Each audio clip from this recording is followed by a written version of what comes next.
Le prêtre n'est pas prêtre pour lui, il l'est pour vous, disait le saint curé d'Ars à ses villageois. C'est à son peuple, rassemblé en Église, que le Seigneur se donne effectivement sous le double signe du pain et de la parole. Le prêtre, en recevant le sacrement de l'ordre, est configuré de manière irrévocable et pour toujours au Christ, le prêtre éternel. Il reçoit pour mission de rassembler le peuple, de le guider, de le nourrir. Vous le savez bien, une grande partie du peuple de Dieu, la majorité des baptisés, de nos frères et sœurs baptisés, eh bien, est absente de nos rassemblements dominicaux. Nous ne rencontrons pas assez nos frères qui ne connaissent pas encore le Christ. Or, le récit des Actes des Apôtres nous le rappelle, celui qui pratique la justice est agréable à Dieu. Votre mission de rassembleur passe d'abord par l'annonce et par le dialogue, dans et avec ces aréopages, ces périphéries qui sont si chères à notre pape. Soyez les témoins de la miséricorde de Dieu déjà à l'œuvre dans vos vies, et vous porterez le souci des humbles, des pauvres, car Jésus a dit « Je te bénis, Père, ce que tu as caché aux sages et aux savants, c'est aux petits que tu l'as révélé. » Vous n'oublierez pas non plus ceux qui sont moins pauvres, ceux qui sont plus aisés, ils ont aussi besoin de l'Évangile, et ce n'est pas toujours facile de les rencontrer. Entièrement orienté vers le Christ et vers son royaume, vous pourrez compter sur un guide sûr, une mère aimante, un modèle d'humilité dont nous fêtons aujourd'hui le cœur immaculé, la Vierge Marie.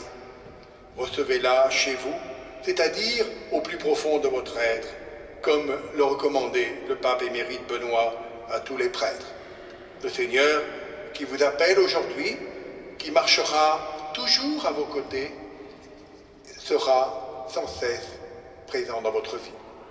Vous êtes en effet configuré au Christ, vous allez le devenir. Vous êtes appelés à poser des actes qui dépassent les limites de votre propre nature.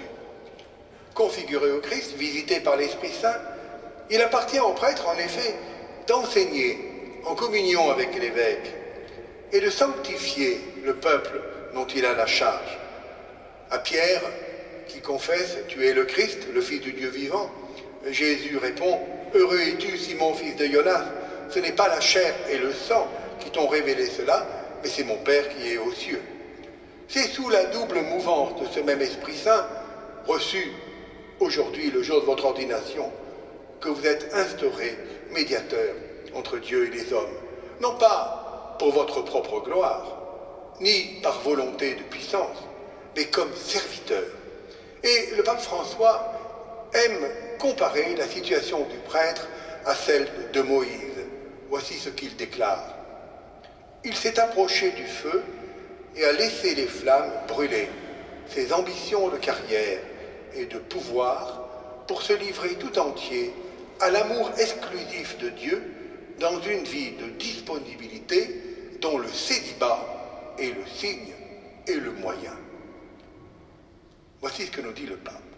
Eh bien, vous êtes donc invités, chers amis, à cette itinérance missionnaire qui fait qu'il vous appartiendra d'exercer votre discernement, votre sens pastoral, pour rejoindre non pas ceux qui viennent régulièrement à la messe, et qui comptent beaucoup, bien sûr, le peuple de Dieu qui fait l'Église, mais ceux, qu'ils soient baptisés ou qu'ils ne le soient pas, qui sont loin de notre Église ou dont notre Église est loin. Il vous appartiendra pour cela d'être mobile. Et puis, je dirais d'être attentif à tous ces gens, tous ces laïcs qui sont engagés dans l'Église, dans les équipes pastorales, les conseils pastoraux, les conseils économiques, etc., ou tout simplement qui viennent pour des tâches plus modestes dans les sacristies et ailleurs, et tous ceux qui n'y sont pas, pour pouvoir leur répondre. C'est la première des choses. Répondre à leurs appels téléphoniques. Et sur le champ, pas forcément, mais pas forcément 8 jours après non plus. Être disponible.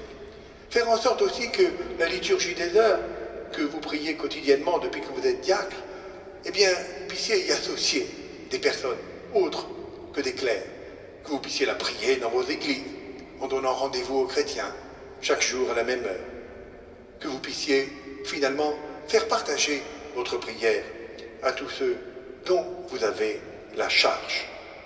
Voilà en quoi consiste aussi cette disponibilité. Vous êtes sortis du peuple de Dieu, et c'est vers ce peuple de Dieu que vous êtes envoyés pour rendre Jésus présent par la vie sacramentelle, par le pardon de Dieu que vous donnerez, et par-dessus tout, par la célébration de l'Eucharistie, nourriture des hommes de ce temps, anticipation du banquet de l'agneau.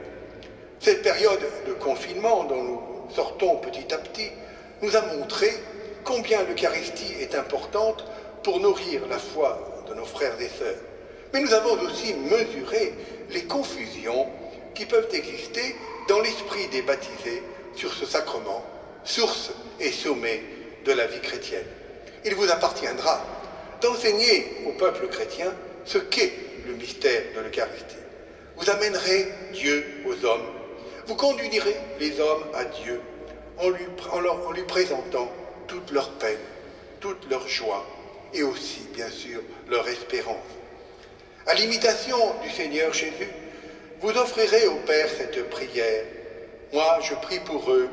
Ce n'est pas pour le monde que je prie, mais pour ceux que tu m'as donnés, car ils sont à toi. Vous le mesurez bien, chers amis, la tâche est immense, la mission est grande. On cite souvent, à l'occasion des célébrations d'ordination, cette phrase si juste du saint curé d'Ars, Jean-Marie Vianney, « Oh, que le prêtre est quelque chose de grand ». Oui, parce qu'il exerce ce ministère d'intermédiaire. Mais l'homme est si petit, à cause de son péché, à cause de ses limites. Rappelez-vous de cette distance, rappelez-vous de cette invitation à grandir chaque jour dans la vie spirituelle. N'ayez pas peur, Dieu ne vous abandonnera jamais. Quand la vie vous paraîtra un peu lourde, difficile, ingrate, souvenez-vous de Moïse, il a tout quitté sur une parole de Dieu, comme vous aujourd'hui. Et c'est un peuple ingrat, infidèle, un peuple à la nuque raide, un peuple jamais rassasié qui lui est confié, un fardeau.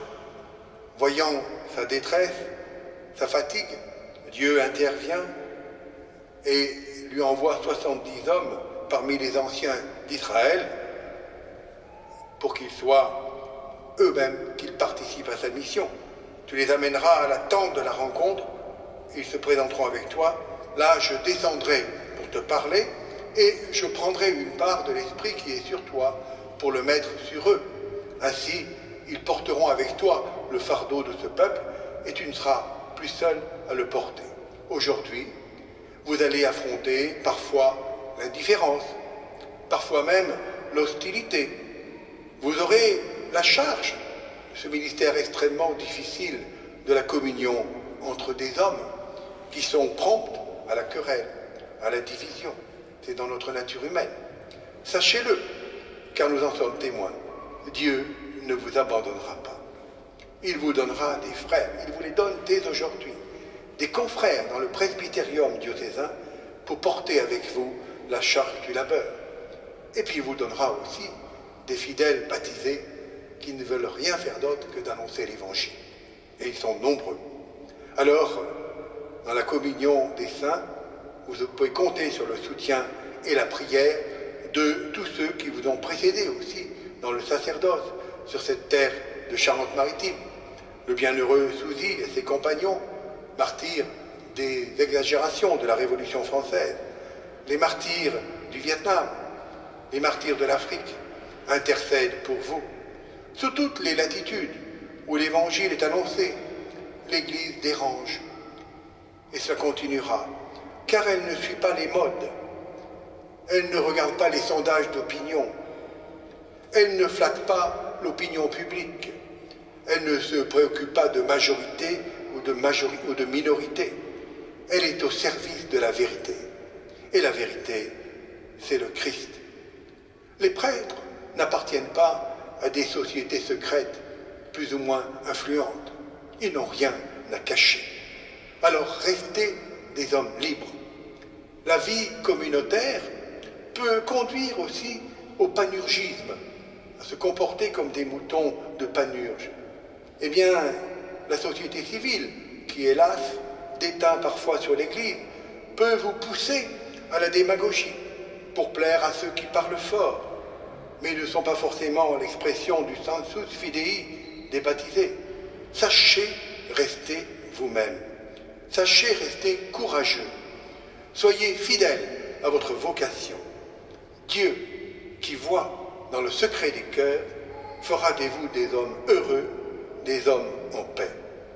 Et avec la Vierge Marie, donc, que nous fêtons aujourd'hui, devenue mère du Christ, mère du souverain prêtre, mère du Fils tout entier donné à l'œuvre du Père, vous serez bien accompagnés dans la prière. Donnant un corps de chair au Fils unique, Marie a aussi été présente à chaque étape de sa vie d'homme, gardant dans son cœur tous les événements, toute transparente à la volonté de Dieu, comme aucune créature n'a pu l'être avant elle, par son humilité, par sa disponibilité à l'action de l'Esprit Saint. Marie a été la première à être entrée dans ce mystère insondable du don que Dieu fait aux hommes dans la personne de Jésus. Qui mieux qu'elle, vêtue des vêtements du salut, couverte du manteau de la justice, providentiellement préservée de la faute originelle, peut guider le prêtre sur le chemin de l'intelligence des mystères de Dieu.